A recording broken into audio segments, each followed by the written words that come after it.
I interviewed Dr. Maulana Karenga, the professor and chairman of the Department of Africana Studies at Cal State University Long Beach, and the creator of Kwanzaa. Today, Dr. Karenga will be explaining the meaning behind Umoja, the first principle of Kwanzaa.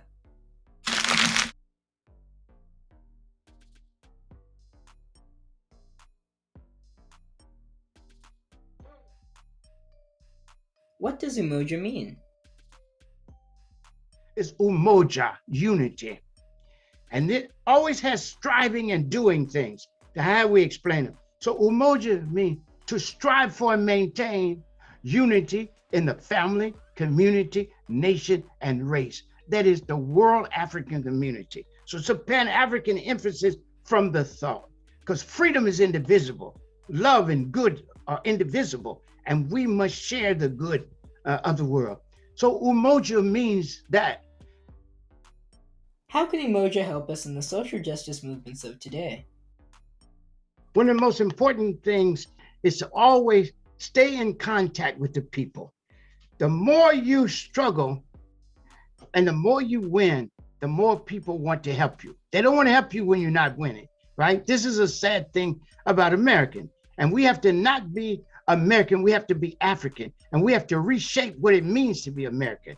And sometimes, as we teach in Kawaida, we are American by habit and African by choice. We don't even have to think to do what the dominant society does and what they think, right? How they relate to other people, how they deal with difference, all that, you just automatically gets involved in it and you don't think about it. And the more you start living in a technological world or technique, and really it's not really technology, it's just technical device world where you're not into the actual science of it, you're just into the consumer aspect of it. And so it can limit you, and you get information and you can think you got knowledge, and you got to not do that. You've got to think in different ways. And so this Umoja means reach out and practice unity. And I introduced in the 60s a concept called operational unity, unity in diversity, unity without uniformity, unity in principle, purpose, and productivity, right? That's what we have to do.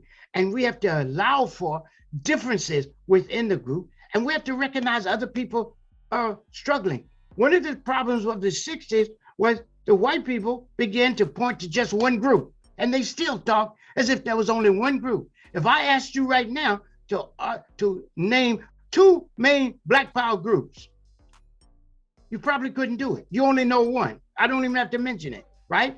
You only know one. It's because white people favorite that. But what do you think about our history?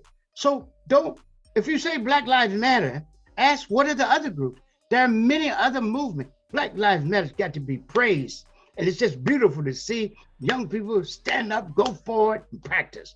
But I ask, what are the other people doing? What is the abolition movement doing? What is the Kawaida movement doing?